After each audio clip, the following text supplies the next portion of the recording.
ओम शांति। 11 नवंबर 2022 प्रातः मुरली। ओम शांति। बाप दादा मधुबन। बाबा ने आज सुनाया, मीठे बच्चे, बाप जो सदा सुख देते हैं, रोज पढ़ाते हैं, ज्ञान का खजाना देते हैं, ऐसे बाप को तुम भूलो मत, श्रीमत पर सदा चलते रहो। बाप जो सदा सुख देते हैं, रोज पढ़ाते हैं, ज्ञान खजाना देते हैं, ऐसे बाप को तुम भूलो मत, श्रीमत पर सदा चलते रहो। प्रश्न है, बाप की जादूगरी कौन सी है जो मनुष्य नहीं कर सकते? बाप की जादूगरी कौन सी है जो मनुष्य नहीं कर सकते? उत्तर में बाबा ने बताया, कांटों के इस जंगल को बदलकर सुंदर फूलों का बगीचा बना देना, पतित मनुष्यों को पावन देवता बना देना, ये जादूगरी बाप की है। घर में 4 सदस्य होते हैं, 4 सदस्यों को भी कोई सुधार नहीं सकता, क्योंकि मनुष्यों में इतनी ताकत ही नहीं। कांटों को फूल बनाना, पतितों को पावन बनाना, ये सिर्फ बाप का ही काम है, किसी मनुष्य की नहीं। बाप ही सबसे बड़ा सोशल वर्कर है। शिव बाबा ही सबसे बड़ा सोशल वर्कर है, जो पतित शरीर पतित दुनिया में आकर सारी पतित दुनिया को पावन बनाते हैं। इतना बड़ा सोशल वर्कर कोई दुनिया में हो सकता है क्या? गीत है, बचपन के दिन भुला न देना, आज हंसे कल रुला न देना। ओम शांति। बच्चों ने अपने लिए गीत सुना, तुम हो माता पिता के मीठे बच्चे। बाबा ने कभी कड़ुआ बच्चा नहीं कहा। क्या कहा? मीठे बच्चे, क्योंकि मीठा बनाने के लिए आया है ना। बाप कभी किसी की कमी कमजोरी नहीं देखते। कड़ुए बच्चों को मीठे मीठे कह के मीठा बना दिया। मीठे बच्चे बोले ये कितने मीठे हैं, और मीठा हमें बनाते बाबा आप तो कितने मीठे हैं। बाप छीर बच्चों को कहते हैं कि मम्मा बाबा कहकर कल भूल नहीं जाना। अगर भूले तो वर्षा गवा देंगे, परंतु बच्चे सुनते हुए भी भूल जाते हैं। माया का इतना प्रभाव है। तो भी बाप सहज रास्ता बताते हैं। कठिन रास्ता बताया बाप ने, सहज रास्ता बताते। भक्ति कितनी कठिन है, और बाप आकर के तुमको कितना सरल रास्ता बताते हैं। घर बार गृहस्थ व्यवहार आदि कुछ भी छुड़ाते नहीं है। कहते गृहस्थी हो चाहे कुमार हो, सिर्फ श्रीमत पर चलने का पुरुषार्थ करो। ऐसे बाप को कभी भूल ना जाओ। बाप औलाना देते हैं कि कोई कोई बच्चे मम्मा बाबा कहकर फिर कभी अपना समाचार भी नहीं देते हैं। बाप से स्वर्ग की बादशाही लेते फिर उनको भूल जाते हैं, और नरक की इजाज़त देने वाले बाप को बहुत खुशी से चिट्ठी लिखते बाबा औलाना देते हैं। नरकवासी जो तुम्हें नरक में ढकेलते उनको तो तुम बड़ा प्यार करते हो, और जो स्वर्ग की बादशाही 21 जन्मों के लिए माला माल करते हैं उनको तुम भूल जाते हो। चिट्ठी ना आए तो माँ बाप भी मूझ जाते हैं, सोचते हैं पता नहीं बीमार है क्या। तो बेहद का बाप भी ऐसे समझते हैं कि पता नहीं बच्चों का क्या हाल है। इंतजार होता है ना। वो लौकिक बच्चे तो दुख देने वाले भी निकल पड़ते हैं, तो भी उनसे मोह नहीं जाता। लौकिक बच्चे दुख देने वाले निकल पड़ते तो भी माँ बाप का उनसे मोह नहीं जाता। यहाँ फिर बंडर देखो, जिस बाप को कहते तुम माता पिता सामने भी बैठे हैं, यूँ तो सब बच्चे मुरली द्वारा भी सुनेंगे। बाप जानते हैं नंबरवार पुरुषार्थ अनुसार कितने सपूत है कितने कपूत है। बाबा मम्मा कहकर फिर भी छोड़ देते हैं। माँ बाबा मम्मा कह करके फिर भी छोड़ देते हैं। गीत भी कहता है, ऐसे बाप को क्यों भूल जाते हो। ऐसे बाप को रोज चिट्ठी लिखनी चाहिए। ऐसे बाप को तो रोज़ चिट्ठी लिखनी चाहिए। बाप भी रोज़ खजाना देते हैं ना, ऐसे बाप ने कभी भी तुमको बिना खजाने के एक दिन भी छोड़ा? बाबा ने कहा रोज़ पढ़ाते भी हैं, प्यार भी देते हैं। बाप, टीचर, सतगुरु तीनों ही हैं। लौकिक बाप को तो बच्चे चिट्ठी लिखते हैं, गुरु को भी याद करते हैं, परंतु जो सदा सुख देने वाला, सचखंड का मालिक बनाने वाला बाप है, उनको भूल जाते हैं, चिट्ठी भी नहीं लिखते हैं। बाप को फिक्र रहता है कि क्या हुआ, जानते हुए भी बाप को फिक्र रहता है कि क्या हुआ, बच्चों ने चिट्ठी क्यों नहीं लिखी, खबर सुध क्यों नहीं दी, माया ने मार डाला। बाबा कहते हैं बाप को फिक्र रहती है क्या माया ने मार डाला, बा बेकार में ढकेल दिया। बाबा तो मुरली में ही बच्चों को सावधान करेंगे ना। बाबा राय देंगे कि ऐसे ऐसे अपने को बचाते रहो, क्योंकि ये है बाप का सबसे बड़ा बच्चा, सबसे आगे चल रहा है, ये सबसे आगे चल रहा है। इनके पास सब प्रकार के तूफान आदि आते हैं, ऐसे नहीं तुम्हारे पास आते, सबसे पहले उनके पास आते, फिर तुम्हारे पास आते हैं। महावीर हनुमान इनको ही कहेंगे। आगे रुस्तम होने के कारण माया भी रुस्तम हो, पहले इनसे ही तो लड़ेगी। बाबा कहते हैं तुमको जो तूफान आते हुए पहले मुझे आएंगे। जो बाबा अनुभव भी बताते हैं, तुम कहेंगे बाबा आपको तूफान कैसे आएंगे, तुम कहेंगे बाबा आपको तूफान कैसे आएंगे, आप तो बुजुर्ग हो। बच्चे कहेंगे बाबा आपको तूफान कैसे आएगा, आप तो बुजुर्ग हो। बाबा कहते हमारे पास सब आते हैं, कोई ऐसा तूफान नहीं जो हमारे पास नहीं आता हो, नहीं तो हम तुमको सावधान कैसे करें। परंतु बच्चे बाबा को बताते नहीं हैं, परंतु बच्चे बाबा को बताते नहीं हैं। तूफान में गुटखा खाकर डूब मरते हैं, तूफान में गुटखा खाकर डूब मरते हैं, अपना पद भ्रष्ट कर देते हैं। इसलिए बाप कहते एक दो को याद दिलाते रहो। बाबा को पत्र तो लिखो, बाबा को पत्र तो लिखो, हर बात में एक दो को सावधान करो, खुद भी आगे बढ़ो, दूसरों को भी आगे बढ़ाओ, खुद का भी बेड़ा पार करो, दूसरों का भी करो, खुद को भी बचाओ विकारों से और दूसरों को भी बचाओ। माया बड़ी तीखी है, घूंसा मार देती है। बाबा कहते माया बड़ी तीखी है, घूंसा मार देती है। तुम बच्चे सारी दुनिया के सच्चे सच्चे सोशल वर्कर हो, वह हद के सोशल वर्कर हद की सेवा करते हैं। ये बाप तो सारी दुनिया का सोशल वर्कर है। सारी पतित दुनिया को पावन बनाना ये बाप के ही ऊपर है। बाप को ही बुलाते हैं, ऐसे बाप को बाप कह फिर बच्चे भूल जाते हैं। यह गीत भी कोई का टच किया हुआ है, जैसे कोई कोई शास्त्र भी अच्छे बने हुए हैं जो मनुष्य अपने पास रखते हैं। यहाँ तो शास्त्र चित्र आदि कुछ भी नहीं है, ये चित्र भी अपने ही बनाए हुए हैं। वह सब चित्र है संशय बुद्धि बनाने वाले। दुनिया वालों के चित्र कैसे है, संशय बुद्धि बनाने वाले कैसे कैसे चित्र बनाए, कामधेनु गाय बना दी है ना, कैसे कैसे चित्र बनाए हैं, गंगा जी को बना दिया है, ब्रह्मा की नाभि से विष्णु को दिखा दिया है ना, गणेश की सवारी चूहे पर दिखा दिए। तो ये सब संशय बुद्धि वाले चित्र है कि नहीं।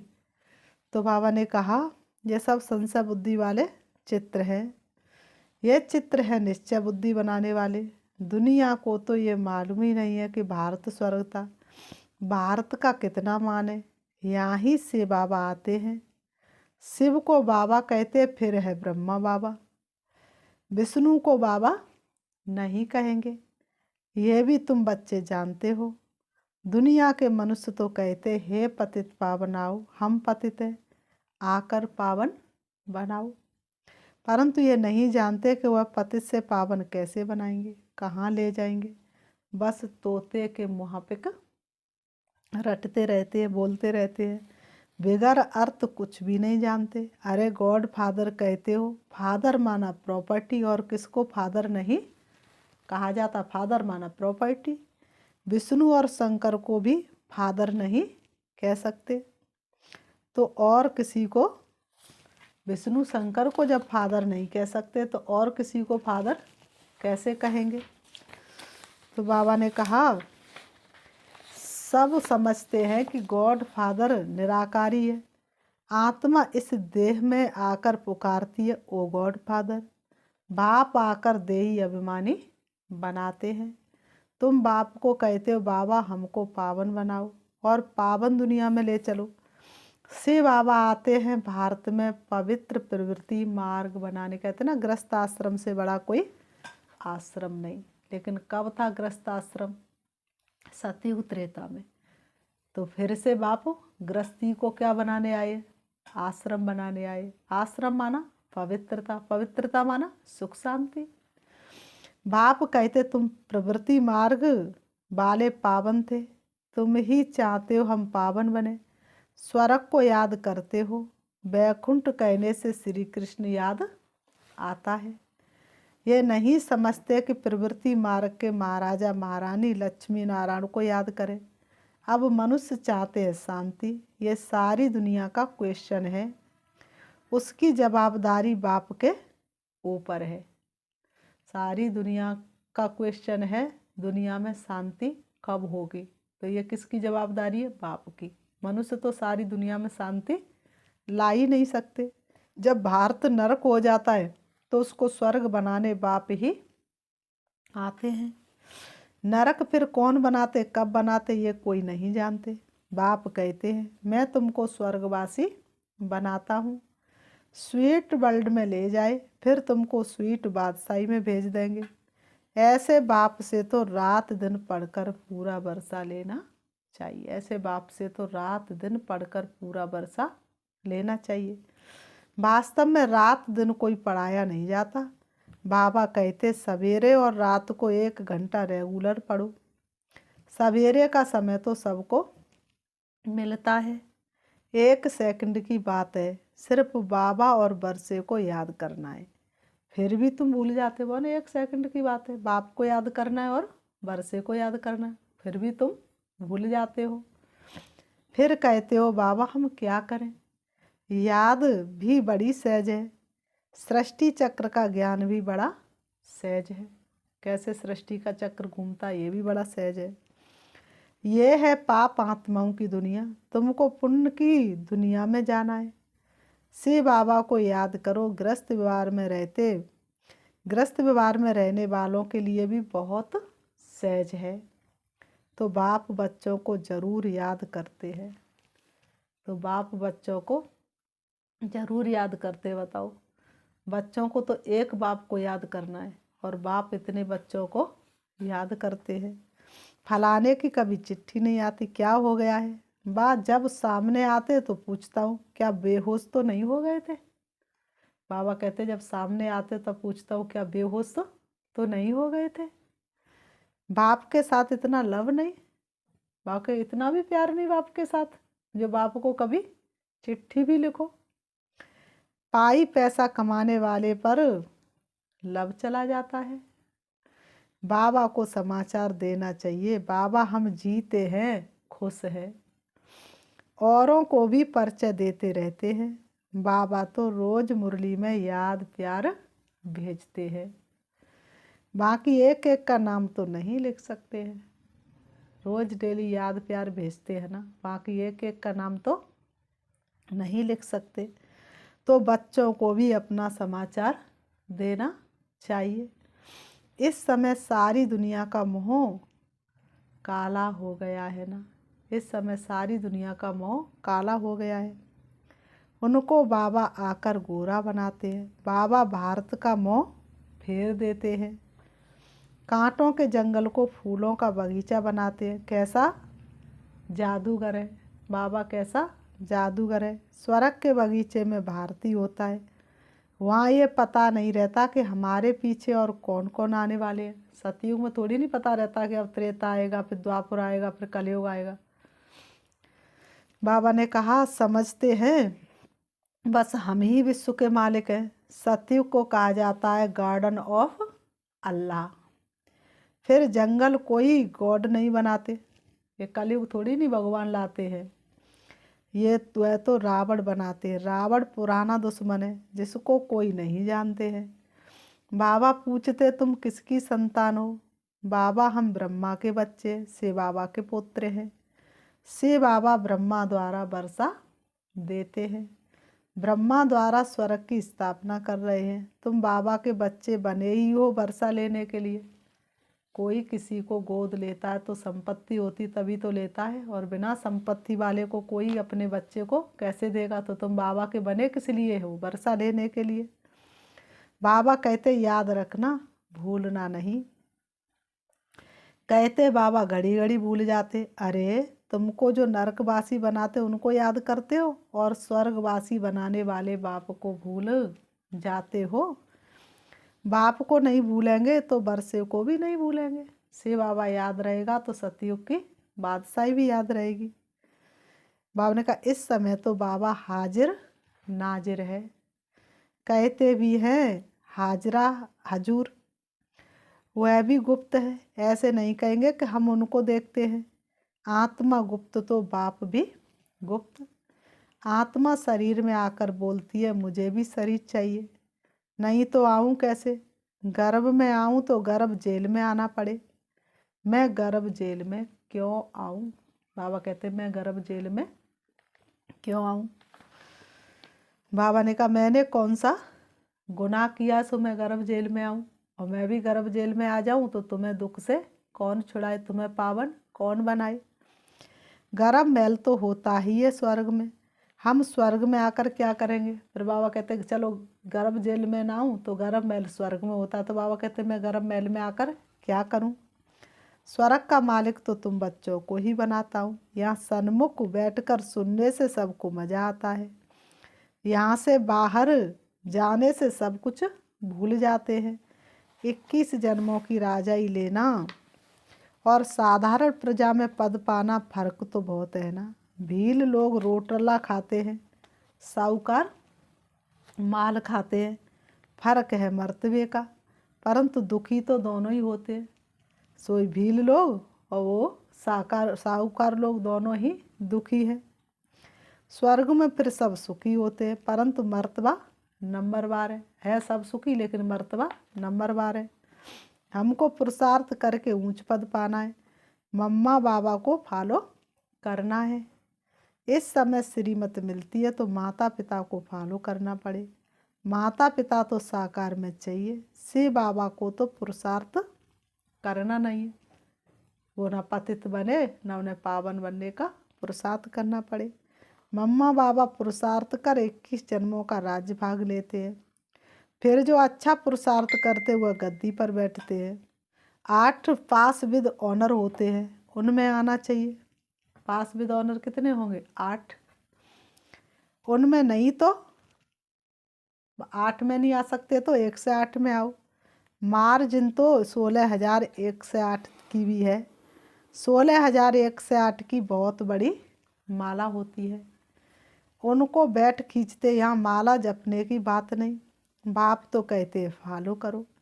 ये ब्रह्मा बूढ़ा पढ़कर पास हो नंबर 1 में जाता है, मम्मा जबान भी नंबर 1 में जाती है, तो तुम पुरुषार्थ क्यों नहीं करते हो? कौन सा बहाना है? अगर कहो कि मैं तो बूढ़ा हूँ कैसे पढ़ूँ, तो ब्रह्मा बाबा को देखो। सोचो मैं जवान हूँ तो मम्मा को देखो। तो फॉलो करो। गफलत क्यों करते हो? बाबा ने कहा गफलत करके अपना समय बर्बाद क्यों करते हो? बाप को पत्र भी नहीं लिखते, याद भी नहीं करते, प्रण भी कर जाते हैं, बाप के सामने प्रतिज्ञा भी कर जाते हैं, परंतु बाहर गए और फिर खलास। बाप के सामने प्रतिज्ञा करते और बाहर गए तो खलास। हम कह भी देते हैं तुम बाहर जाने से भूल जाएंगे, कहते बाबा हम नहीं भूलेंगे, फिर भूल जाते हैं, कहते बाबा हम नहीं भूलेंगे, फिर भूल जाते हैं। बंडर है ना। ये है बिल्कुल नई पढ़ाई जो कोई शास्त्रों में नहीं है, कोई समझ नहीं सकते। अब बाबा ने दृष्टि दी है इस अंतिम जन्म में। बाबा सुनाते हैं, हम गीता भी पढ़ते थे। कौन से बाबा सुनाते? ब्रह्मा बाबा सुनाते। हम गीता भी पढ़ते थे, नारायण का भी पूजन करते थे, गद्दी पर भी नारायण का चित्र रखते थे। हिस्ट्री सुनाना, लक्ष्मी को कैसे मुक्त कर दिया। दुनिया वालों से बड़ा युक्ति से चलना पड़ता है, दुनिया वालों से बड़ा युक्ति से चलना पड़ता है। तुम भी गुप्त रीति बाबा का परिचय देते रहो कि बाप और वर्षे को याद करो। स्वर्ग के हैं देवी देवता, इसीलिए लक्ष्मी नारायण का चित्र बनाया है। पहले त्रिमूर्ति नहीं डाला था क्योंकि ब्रह्मा को देख बिगड़ जाते हैं, परंतु ब्रह्मा बिगड़ काम कैसे हो। बीव के बाप को नहीं देखेंगे तो काम कैसे होगा। बाप कहते गीता में लिखा हुआ है मन मनावा मध्याजी भव, चाहे मुक्ति का व जीवन मुक्ति का दोनों वर्षा में दे सकता हूँ और कोई नहीं दे सकता। बहुत समझने की बातें हैं। बाबा कहते बहुत समझने की मीठी मीठी बातें हैं। अमृत वेले उठकर विचार सागर मंथन करना है जरूर।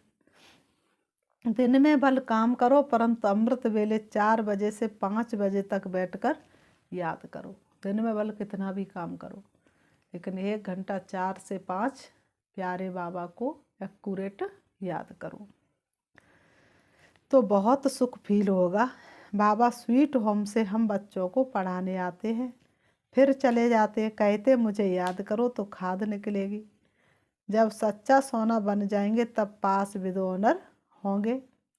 अगर ऊंच पद पाना है तो पुरुषार्थ क्यों नहीं हो सकता। बाप फिर भी कहते इस ईश्वरी बचपन को नहीं भूलना है। बाप फिर भी कहते हैं बच्चों इस ईश्वरी बचपन को नहीं भूलना है। ऐसे बाप को घड़ी घड़ी याद करना चाहिए।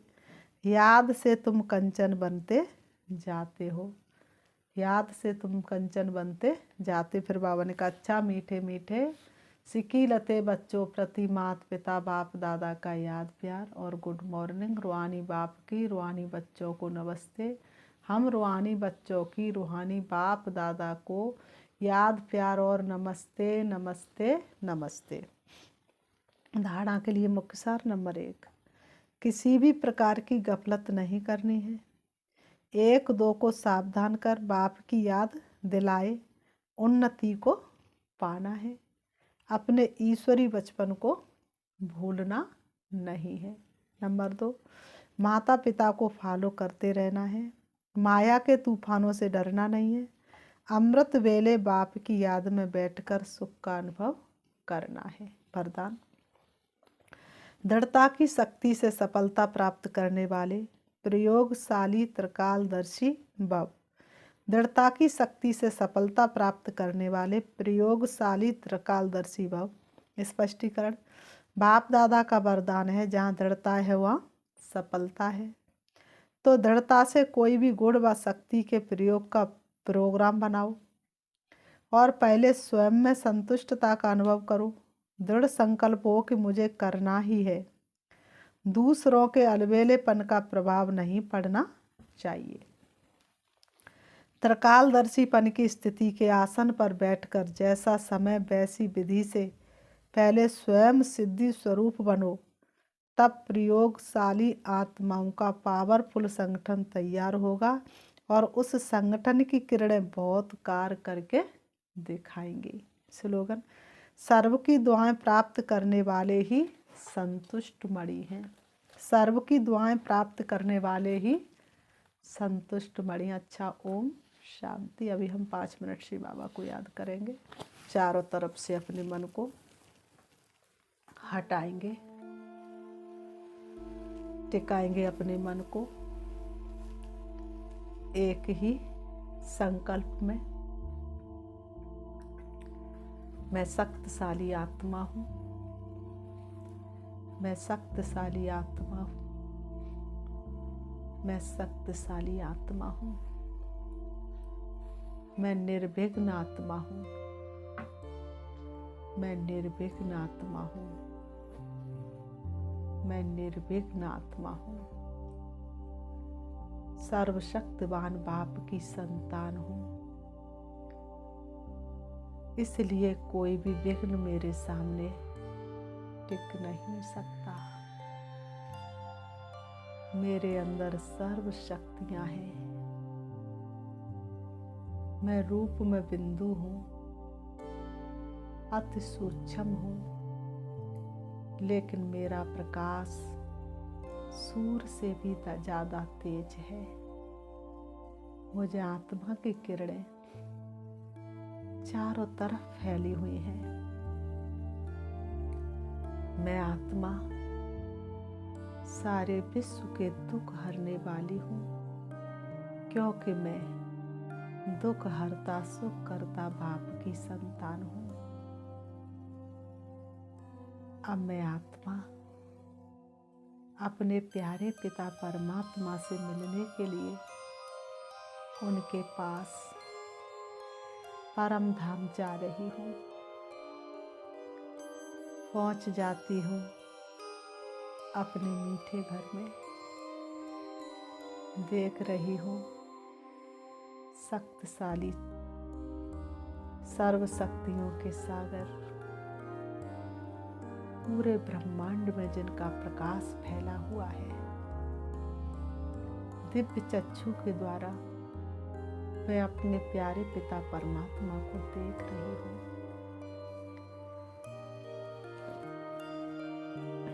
वह मुझे देख करके मंद मंद मुस्करा रहे हैं।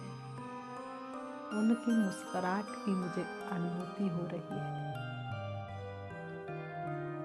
मैं कितनी भाग्यशाली हूँ। कैसे बाबा अपने भाग्य की सराहना करूं। आपने मुझे क्या से क्या बना दिया।